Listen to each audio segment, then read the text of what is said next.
Hello dear students, I am Professor Sunita Suresh Borde from KTHM College. Today's lecture is for MA Part 2 student, and the subject which we are going to deal with is Indian Writing in English paper 3.1, and the topic is Nectar in a Sieve, a novel by Kamla Markandeya. So dear students, today we are going to have a brief introduction to the author and novel Nectar in a Sieve. So dear students, let's have a look at this beautiful picture of Kamla Markandeya. So Kamla Markandeya, the Indian author in English, Indian writer in English. She was born on 1st January 1924 in Mysore, Karnataka, and Kamla Markandeya was her pseudonym actually.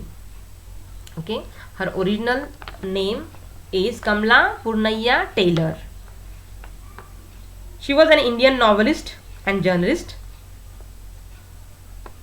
She was graduated from Madras University and afterwards published several short stories in Indian newspapers.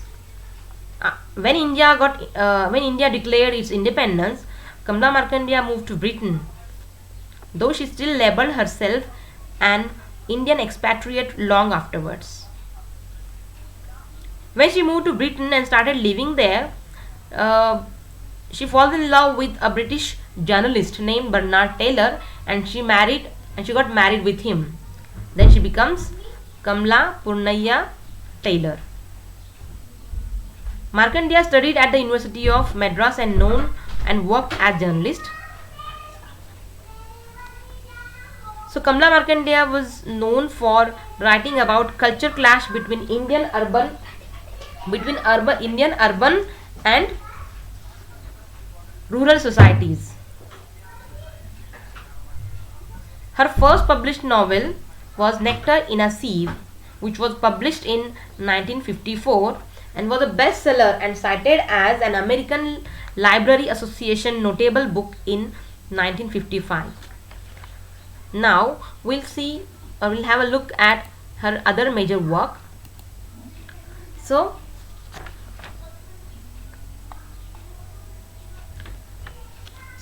this is the list of the novels in her account. So first of all, she has we'll read the first novel, that is Some Inner Fury. Her next novel after Nectar in a Sieve was published in 1955. Then comes her other novel, A Silence of Desire, which was published in 1960. Then comes her novel Possession, was published in 1963. Then her famous novel A Handful of Rice was published in 1966. Then comes her next novel, The Nowhere Man, was published in 1972. And then comes her next novel, Two Virgins. So Nowhere Man 1972, then Two Virgins in 1973, The Golden Honeycomb in 1977, and The Pleasure City in between 1982 and 1983. Now dear students, let's have a look at the significance of the title. So dear students, this title, that is The Nectar in a Sieve, is actually a line from poem Work Without Hope. The poem is by S.T. Coleridge, a famous English poet.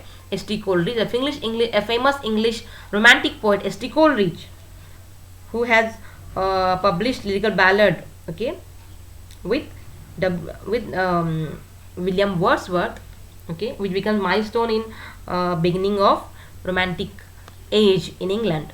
So that S.T. Coleridge has written the poem Work Without Hope, and the last line of this poem, or the last part of this poem where this line is there. So the poet has taken this line from that poem. So now we'll see that what is significance of the title, or what is significance of that poem, why Markandeya has used this title to write as a title of her novel. So see that Markandeya uses this poem's final couplet, okay, as an epigraph to hint that the problem described in the poem will be a central issue in the novel. Our characters here are, out by the beauty and richness of nature, but they do not always receive happiness from it. Their work is never ending.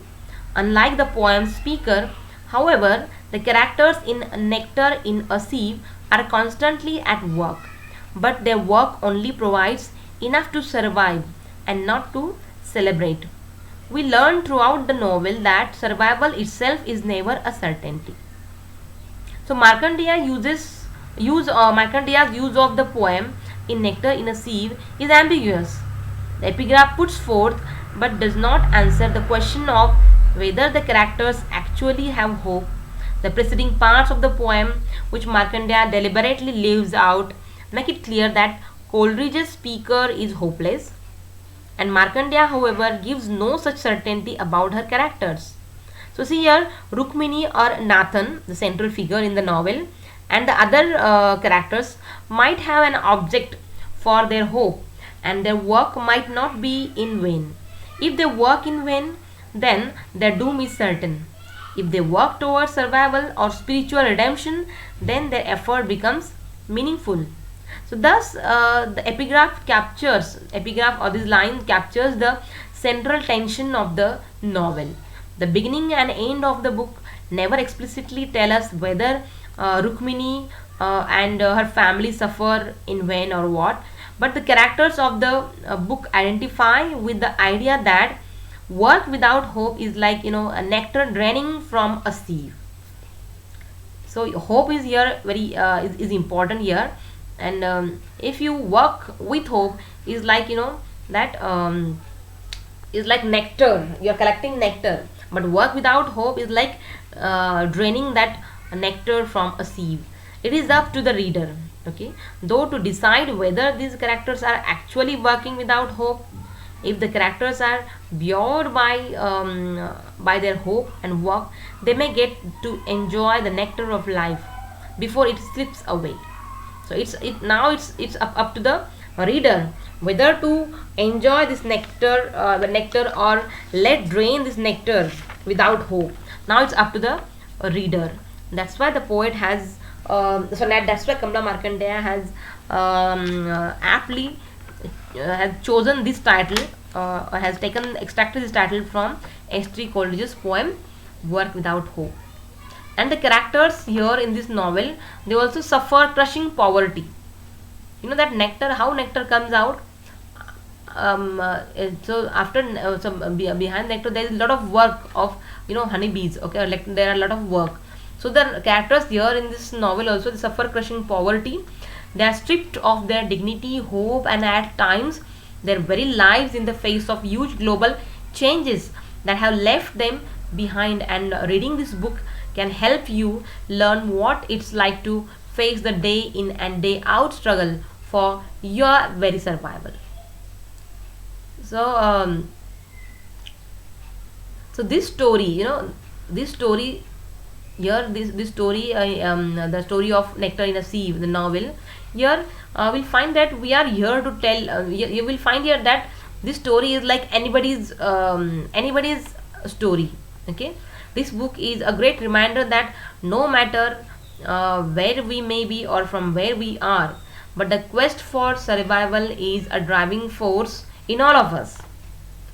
And these characters struggles have parallel in our own lives. No matter what hardships we may face, from famine to flood to factory closing, or that any natural disaster, as a species we struggle on, we keep on struggling as a species. Okay, and we should. So this novel teaches us that we should keep on struggling, and that struggle is something fundamental that defines us all in every part of the world.